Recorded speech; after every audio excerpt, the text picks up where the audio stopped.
Well, good afternoon, and again, thank you all for joining us for another announcement. Since we met yesterday, it has become clear to everyone that states all over the country need to take a greater leadership role in response to the COVID-19 outbreak. The situation is fluid, and it is changing rapidly. Virginians should know that we have long-standing plans in place to deal with pandemics. We have trained for them, and we are ready for this. Today, we're taking 4 actions. First, I am declaring a state of emergency in our Commonwealth. This declaration implements our long-standing emergency operations plan. This plan will be led by the Virginia Health Commissioner, Dr. Norm Oliver.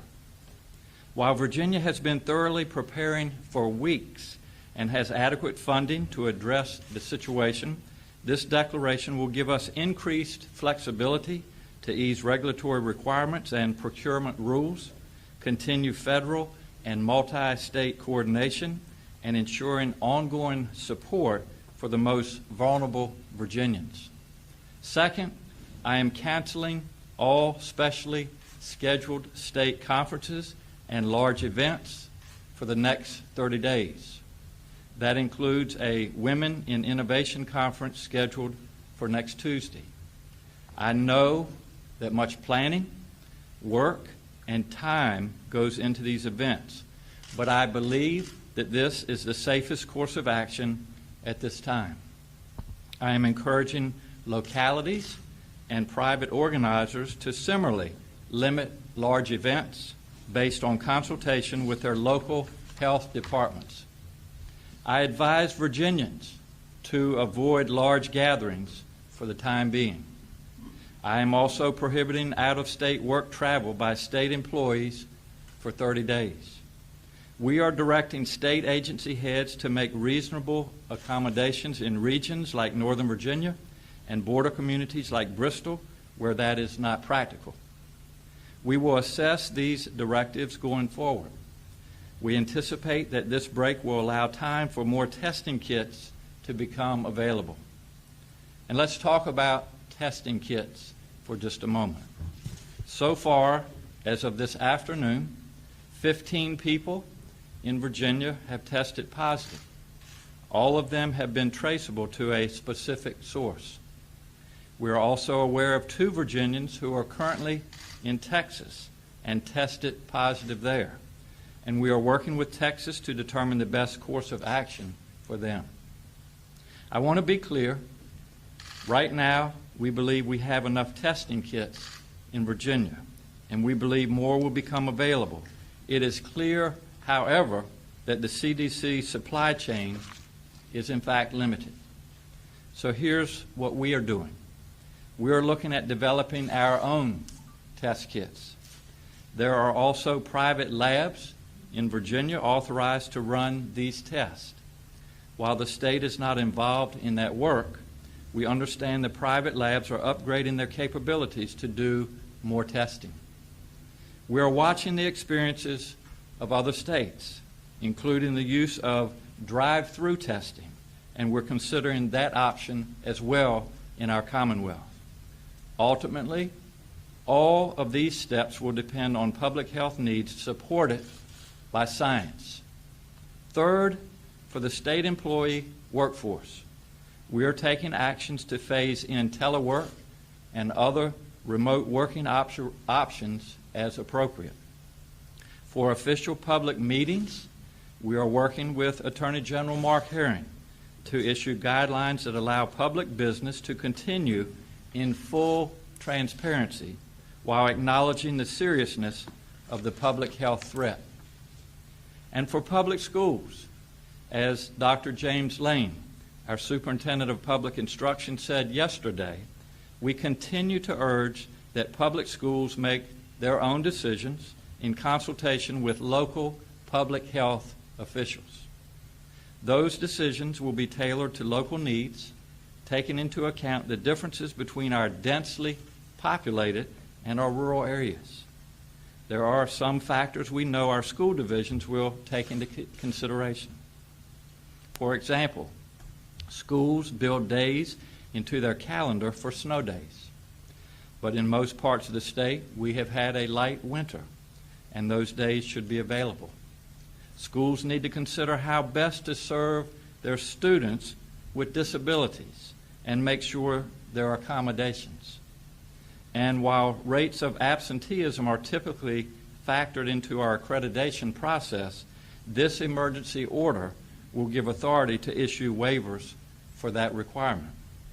I know students may have plans to leave the country for spring break, and schools are considering their risk level when they return. We know the private sector is also taking many similar steps. We know that their actions and ours will have economic consequences. The fourth action today is that I am directing our top economic officials to continue to assess how this will affect our economy and what we can do to mitigate that. Our goal is to get everyone back to work as quickly as possible. But make no mistake, protecting public health is our top priority. That is driving all of these decisions, and it will be the determining factor of all our decisions as this situation moves forward. Now, before I turn to your questions, let's talk for a moment about what you across Virginia can do.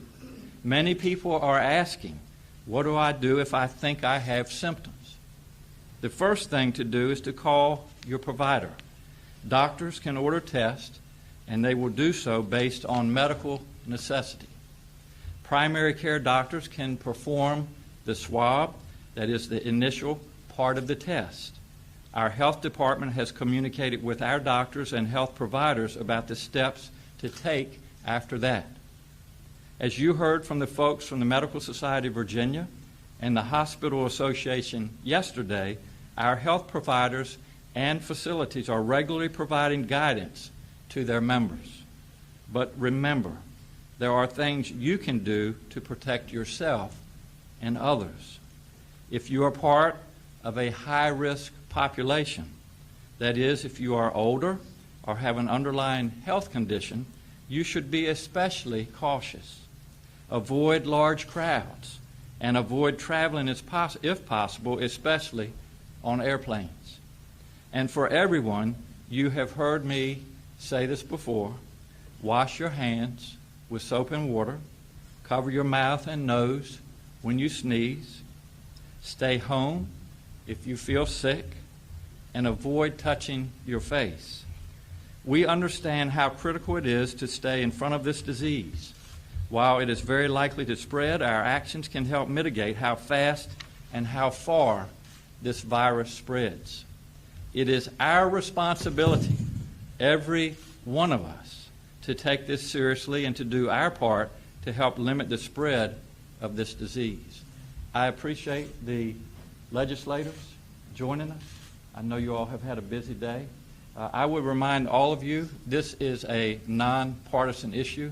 We are all on board to make sure that we keep you, Virginians, safe. We also are all on board to make sure that we give you the most up-to-date and accurate information as it becomes available to us. I thank you all for being here again today, and I would be glad to address your questions. Laura, can you tell us more about the new cases, where they're located, and if there's any overlap, say with the groups or whatever? Yes, thank you, Laura. Dr. Pete. So we have 17 people in Virginia now, or Virginians, that have been diagnosed with the novel coronavirus. 2 are in the central region, 4 in the eastern region, 10 in the northern region, and 1 in the northwest region. So of the 6 of the new cases today were contacts of cases that we had identified. And while we were doing the contact investigation, we had identified them and they were tested. 2 others, as the governor described, were diagnosed in Texas. So it's 17 in Virginia and 2 in Texas? 15 in Virginia and 2 in Texas. Yes, Maryland, about an hour ago, announced their first case of community spread. Have we seen evidence of that in Virginia, and how would questions. We have not seen spread. We have not seen signs of community spread. So what that would mean is if we're testing people and we're interviewing them to get information about risk factors, and we don't find any, and so we don't know where it came from. So we understand now where people have acquired this virus, so traveling overseas and from other people that we know had the case.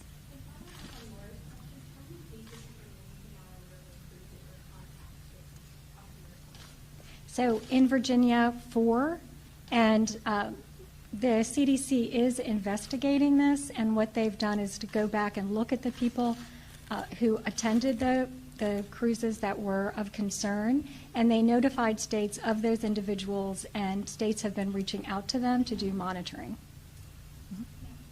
Regarding the 2 cases in Texas, are they going to remain there until they have recovered, or are they being brought here? We're still working through that process now. So when you said it's become increasingly clear that states have to step up Yes. and respond, what do you mean by that? Why are you? Well, I think a couple of things I would say, Alan. First of all, I want people to understand that we have been working diligently on this for weeks. Even in the case of pandemics, we have had plans in place. I think it's also clear that things have changed. Obviously, this has been declared a pandemic by the WHO yesterday. We have new cases in Virginia just since I spoke to you all yesterday, and quite frankly, we're getting mixed messages from the federal government. We find that unacceptable, so I'm taking the lead on this, but we will do everything, continue to do everything in Virginia to keep Virginians safe. Next follow-up, sorry. How is the state exactly going to go about developing its own test kits? How much time do you have, Alan? We need to go back to biochemistry 101, I think, for that. But if you, I don't know any other. It's a very complicated process, Alan. Is it like at UVA, like who's going to be doing that? Yes, our university health systems are looking into that, and there's other private labs that are also looking at developing tests. So just to follow up on that, so I believe you said earlier there are currently 500 to 600 tests for the state lab, and you've asked for more from the CDC. What's the timeline for when there might be production of these state tests? Refer to Dr. Tony. Welcome. Good morning. I'm Dr. Denise Toney. I'm the director of the Department of General Services Division of Consolidated Laboratory Services. So with respect to the test kits and the numbers that we've provided, when we have the capacity to do 500 to 600 tests, actually those are the ability to test 500 to 600 individuals. We oftentimes test multiple specimens per individual, so I did want to at least clarify that. With respect to the development of new tests, anytime there is an emerging infectious disease, there's a lot of information about the virus out there, the genetic sequences of the virus, the targets. All that information has been made publicly available by the Centers for Disease Control and Prevention. So laboratories that want to develop their own test have access to the targets that are being used in the CDC assay that the state lab is currently using, and so they can develop tests for use in their own lab, and those are called laboratory developed tests. They do have to apply for approval through the Food and Drug Administration to use those tests. The state lab is also looking at that as a possibility. However, because we do have access to reagents that are quality assured, approved through the Food and Drug Administration under emergency use authorization, and because we feel we have adequate test reagents now to be able to handle the testing demand, we are focusing on using those reagents that have been standardized and provided across the nation for all state public health labs to use.